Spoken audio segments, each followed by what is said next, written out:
Sziasztok, Zsolt vagyok. A mai videóban a DIYDetailing fogjuk megnézni az új verziós Rinseless Wash nevezetű, hát nem is ha öblítésmentes, de kevesebbet öblítős, bár hát attól függ, melyik fázist nézzük.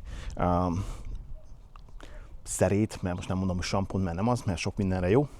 Előmosáshoz, tehát előmosáshoz is ezt fogom használni, érintéses mosáshoz is ezt fogom használni, valamint a polír korongok tisztításánál is meg fogom nézni.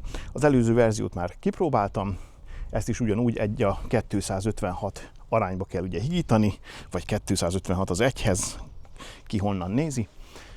Úgyhogy minimális mennyiségű kell a termékből, és meglátjuk, hogy mi jó történik. Azt már most tudom mondani, hogy iszonyat jó az illata, nagyon tetszik. Kezdjük is!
fiúk, lányok, ez volt a DIYDetailing-nek az új Rinseless Wash nevezetű terméke. Ugye a korábbi volt az 1-es verzió, ez most a 2-es verzió.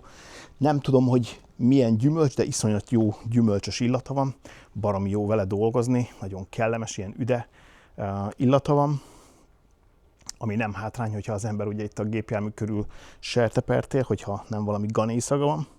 Úgyhogy az illata az kifejezetten jó. Szép kenést adott a felületnek, ahogy felfújtam, így előmosóként pontosabban, már akkor nagyjából lehetett látni, hogy egy részét feloldja a reteknek egyből. Persze nem mindent, meg azért nem a tetejéig sáros autón kell használni. Azért az érintéses mosást mindenképpen kívánta. Érintéses mosásnál szép kenést ad egyébként a felületnek, és egyébként pedig használtam ugye polírkorongnak a tisztításához, polírozás közben. Arra is szépen dolgozott, aztán használtam polírpaszta visszatörlésre, arra is szépen dolgozott, úgyhogy összességében nyugodt szívvel tudom ajánlani, patika a cucc. Úgyhogy ezzel a videó véget is ért, ha tetszett, küldjetek rá egy lájkot, iratkozzatok fel a csatornára, még nem tettétek volna, és nyomjatok a kis csengettyűt, így nem maradtok le én is ehhez hasonló videókról. Köszönöm szépen a figyelmeteket, és kívánom, hogy legyen szép a napotok. Sziasztok!